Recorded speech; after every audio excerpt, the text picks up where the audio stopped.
Buletin Didik 16 April bersama saya Khairi Hazom Muhammad Asri. Assalamualaikum, salam hormat. Menteri Kesihatan Khairi Jamaluddin menyarankan warga emas untuk mendapatkan suntikan dos penggalak sebagai perlindungan lengkap menentang COVID-19 sebelum memulakan cuti Hari Raya Aidilfitri tidak lama lagi. Jelas Khairi ketika ini sekurang-kurangnya 77% golongan itu sudah menerima dos penggalak, namun pihaknya menyasarkan 90% golongan itu mengambilnya.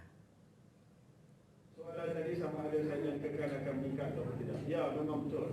Gaya ni kita jangkakan akan meningkat. Terutamanya sebab bila balik nanti dia akan bergaul antara saudara mara dia tak akan pakai mask. So memang ada risiko lain. Tapi kita, Kementerian Kesihatan kita ready, kita bersedia. Kita bersedia untuk untuk merawat, kita bersedia untuk memberi rawatan kepada mereka kalau gejala dia teruk. So kita dah bersedia. Beliau berkata demikian ketika lawatan ke Hospital Sultanah Nur Zahirah HSNZ sempena lawatan kerja ke Terengganu siang tadi. Jelasnya tidak seperti kanak-kanak yang tarikh akhir pemberian vaksin COVID-19 dos pertama di bawah PKIDS ditetapkan pada 15 Mei ini, pengambilan dos penggalak setakat ini masih tiada tarikh tutup.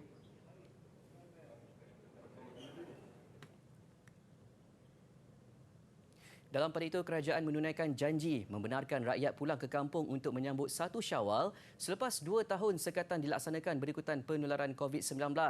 Untuk memberi keutamaan orang ramai balik kampung juga, tradisi Rumah Terbuka Perdana Menteri di Seri Perdana Putrajaya yang lazimnya diadakan 1 Syawal dijadualkan pada 8 Mei.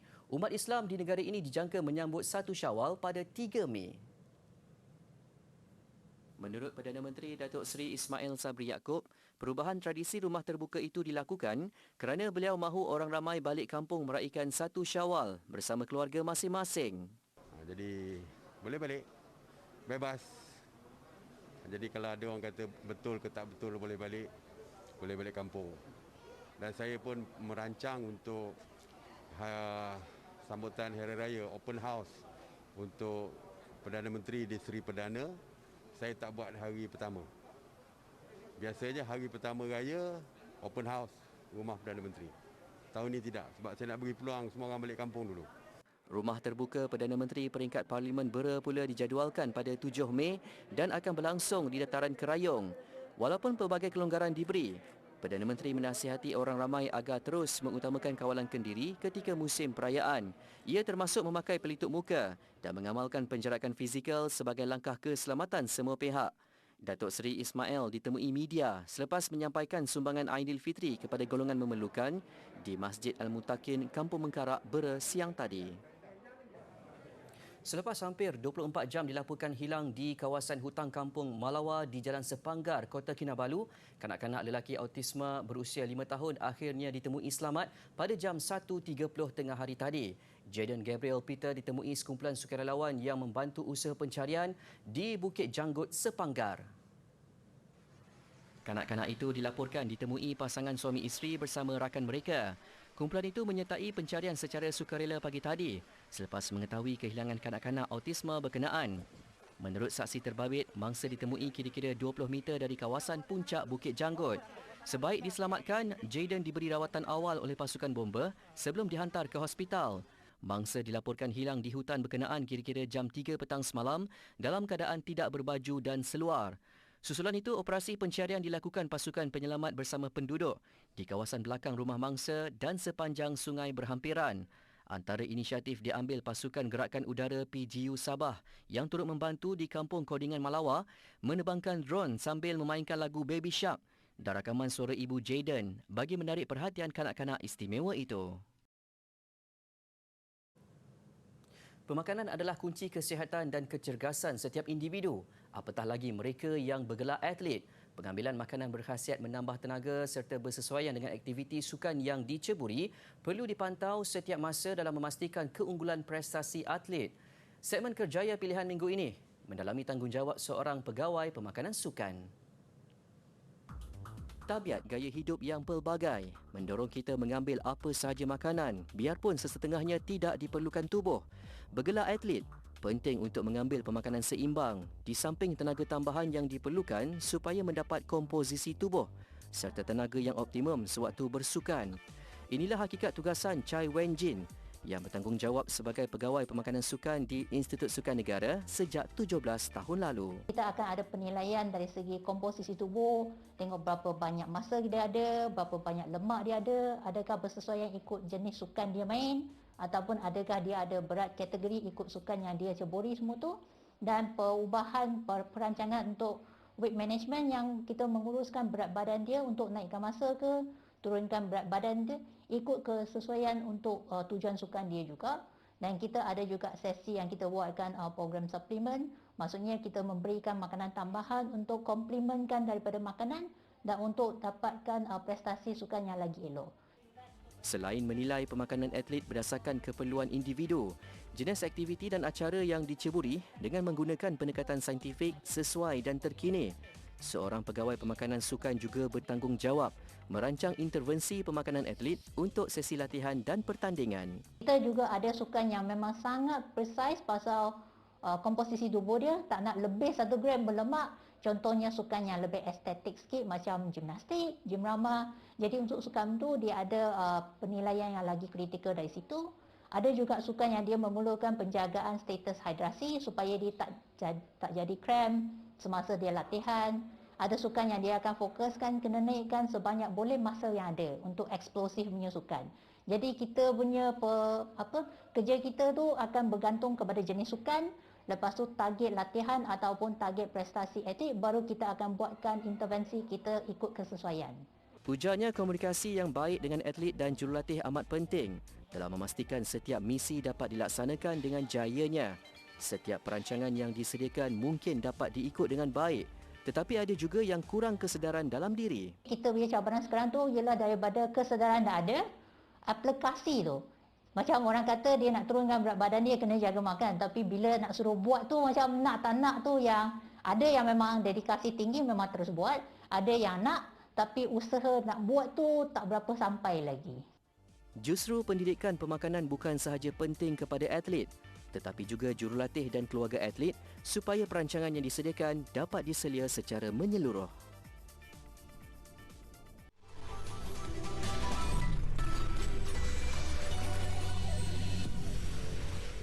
Kembali di Buletin Didik. Rukun Islam yang ketiga iaitu berpuasa di bulan Ramadan bukan sahaja dipraktikkan oleh orang Islam. Ia turut menarik minat warga asing yang juga berbeza agama untuk mengamalkan ibadah ini, sekaligus mencuba sendiri pengalaman itu ketika berada di negara ini.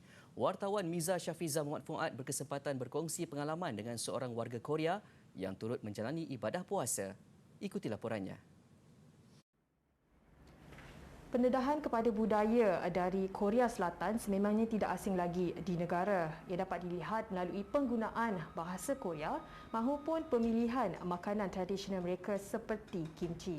Namun kali ini berbeza ataupun sebaliknya apabila orang Korea sendiri membuat keputusan untuk sama-sama ingin berpuasa di bulan Ramadan. Bersama saya, Tara Choi. 만나주셔서 반가워요. 네, 부화사를 했었잖아요. 경감은 어떠세요? 제가 이번에 처음으로 5일간 부화사를 해봤는데요. 생각했던 것보다 훨씬 어려웠고 아침 5시에 일어나서 식욕이 없는 상태에서 제가 사후를 먹어야 된다는 것도 사실 어려웠고, 그리고 회사 출퇴근을 MRT로 하는데 많이 걸어야 돼서 땀을 많이 흘리거든요. 근데 물을 못 마시니까 물이 너무 소중하게 느껴지더라고요. 저는 5일밖에 안 했지만 다른 무슬림 분들은 이걸 30일 동안 그것도 매년 하시잖아요. 그래서 정말 제가 진심으로 존경하는 마음을 가지게 되었습니다. Hampir 3 tahun bekerja dan menetap di Malaysia, Tara yang merupakan anak tunggal berasa sangat gembira sepanjang menjalani kehidupan di sini sehinggakan memasang niat untuk tinggal secara tetap. Antara perkara yang membuatkan Tara jatuh hati dengan bumi bertuah ini ialah makanan dan sikap masyarakat Malaysia yang sangat mengalu-alukan kedatangannya. Selain itu, keseimbangan antara kerja dan kehidupan harian di Malaysia lebih bertepatan dengan cita rasanya. Mengetahui erti sebenar berpuasa melalui pengalamannya, rasa hormat Tara kepada orang yang beragama Islam kini lebih tinggi. Walaupun pengalaman berpuasa ini sukar baginya, Dia memasang niat ingin mencuba berpuasa penuh pada tahun depan. 30일 동안 푸아사 하신 모든 분들 정말 고생 많으셨고 하리라야 즐겁게 보내시길 바랍니다. 저도 하리라야랑 오픈하우스 많이 기대하고 있고요. Terima kasih. Selamat Hari Raya.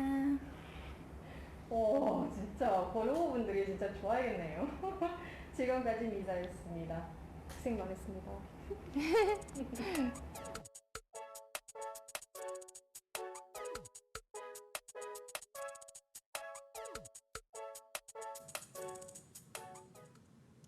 Bercerita tentang Hari Raya pula, juadah rendang menu istimewa ketika Aidilfitri. Seorang pengurus hartanah menjual rendang limpa istimewa resepi keluarganya. Juadah itu mendapat sambutan menggalakkan sehingga tidak menang tangan tatkala bulan muda ini. Lebih-lebih lagi daripada penggemar menu berasaskan organ dalaman. Wartawan Izzati Rizan ada laporannya.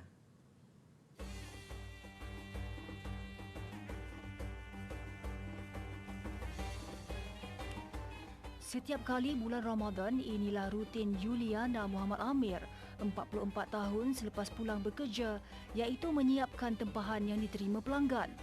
Yuliana berkata asalnya hanya suka-suka memasak menu berkenaan apabila tetamu datang bertandang, namun ia kemudiannya menjadi buah mulut rakan taulan sehingga ada yang mahu membelinya. Mengetengahkan resipi asal ibunya, kelainan rasa rendang limpa yang turut dicampur daging menerbitkan rasa yang enak dan berlemak. Malah rasanya lebih sedap berbanding rendang ayam mahupun daging. Sebenarnya tak terfikir pun nak jual. Tapi sebab bila orang rasa tu, dia kata, sedap Kak Yun, boleh jual ni. Cakap mula-mula tak kisahlah, buat je lah kan. Tak adalah terfikir nak jual. Tapi dah ramai sangat yang kata, sedap lah. Lain dari yang lain lah. Kan mungkin orang Jawa kot yang suka makan organ dalaman ke apa semua tu kan. Jadinya kita teruskan je lah. Memang mak setiap tahun buat. Mengusahakan projek ini bersama adiknya Nur Husna Muhammad Amir, hasil air tangannya ini terjual sehingga ratusan kilogram setiap kali Ramadan dan musim perayaan. Rendang limpa ni specialnya, dia punya rasa tu ada kick sikit. Dia tak macam rendang daging. Dia rasa dia sedap, lembut. Dia ada lemak sangat dia punya rasa tu. Selain daripada lemak santan tu, limpa tu sendiri memang ada keluarkan rasa lain daripada yang lain. Turut melakukan khidmat COD, rendang limpanya juga mendapat tempahan dari Negeri Sembilan, Pahang dan Lembah Kelang. Yuliana turut menjual aneka rendang yang lain seperti rendang daging, kambing dan ayam. Malah ianya turut disertakan pulut kuning dan nasi impit. Memang tiap tahun beli setiap kali raya haji ataupun raya puasa. Sebab rasa dia pun lain daripada rendang yang selalu makan kat kedai ke apa. Rasa dia lain lah, sedap lah. Tidak kedekut bahan serta mengambil masa 4 jam untuk dimasak, rendang istimewa ini sememangnya ditunggu-tunggu buat penggemar rendang organ dalaman seperti limpa. Malah ia juga memberi pendapatan sampingan buat Puan Yuliana dan keluarganya ketika bulan Ramadan dan Hari Raya. Izzati Rizan melaporkan.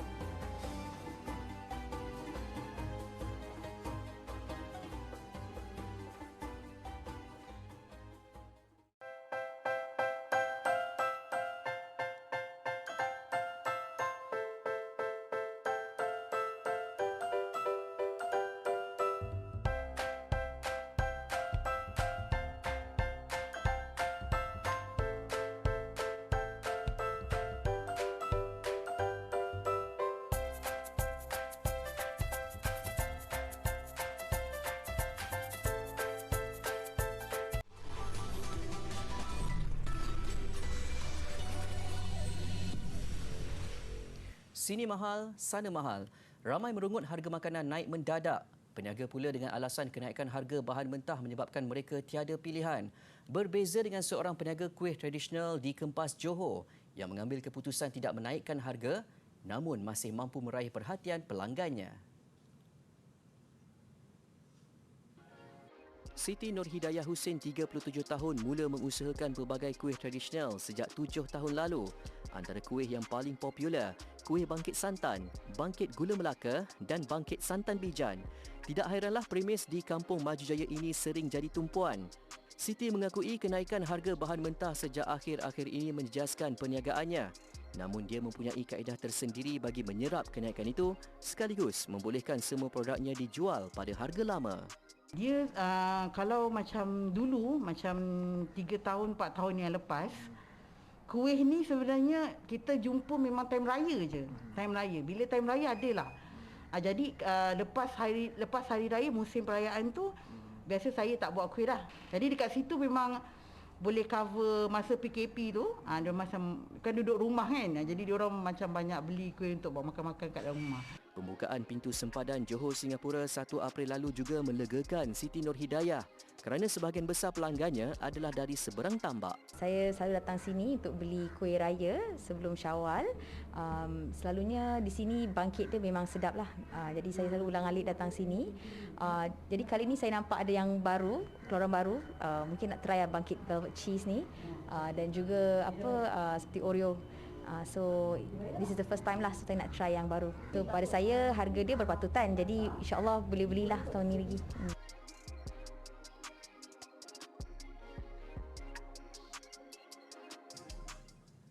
Itu tadi kuih bangkit. Di luar negara pula, sebuah syarikat pengeluar coklat mengambil pendekatan sedikit berbeza untuk coklat telur yang digunakan pada sambutan Hari Easter.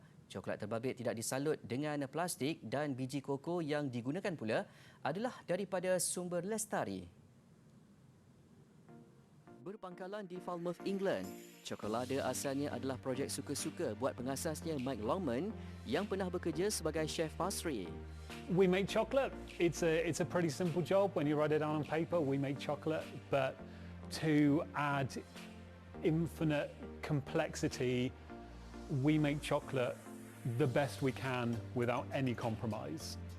Pendekatan tanpa kompromi itu bermaksud komitmen berterusan terhadap pengamalan dan etika sumber mampan, termasuk tidak menggunakan plastik dan minyak sawit, menyokong projek-projek alam sekitar dan memastikan bahan didapati terus dari peladang yang beretika. We create an uncompromising Easter egg in every way that we can. It still tells a story of incredible projects, incredible farms, but it's in an almost impossible shape of this balloon of an object, packaged completely plastic-free, which really does give you something to celebrate Easter with. Sudah tentulah ia bukan perkara mudah kerana proses menghasilkan coklat lebih teliti dan rumit, sekaligus menyebabkan harganya lebih mahal. Namun hasilnya produk mereka lebih dihargai dan pelanggan mengakui terdapat perbezaan dalam rasa ciokolada. I just love their flavors. I love the richness. It's how do I explain it? It's just very pure, and you can definitely tell the difference between the flavors. I mean, sometimes people say, is chocolate really different? But it is. Malah ramai pelanggan sanggup membayar lebih disebabkan kualiti dan etika yang diamalkan syarikat itu.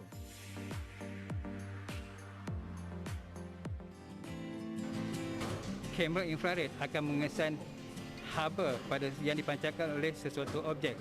Objek yang panas akan kelihatan lebih terang di bawah spektrum infrared kerana ia memancarkan lebih banyak haba. Sebagai contohnya, dalam skrin ini kelihatan bahagian dahi dan juga leher berwarna putih, dan di dalam skil yang dipamerkan di sini, putih bermakna lagi panas. Bermaksud itu mengandungi lebih banyak haba di bahagian tersebut berbanding bahagian tepinya. Seperti dalam gambar ini ada gambar karpet berwarna biru. Warna biru menunjukkan ia lebih sejuk berbanding dengan bahagian leher dan juga bahagian dahi tadi.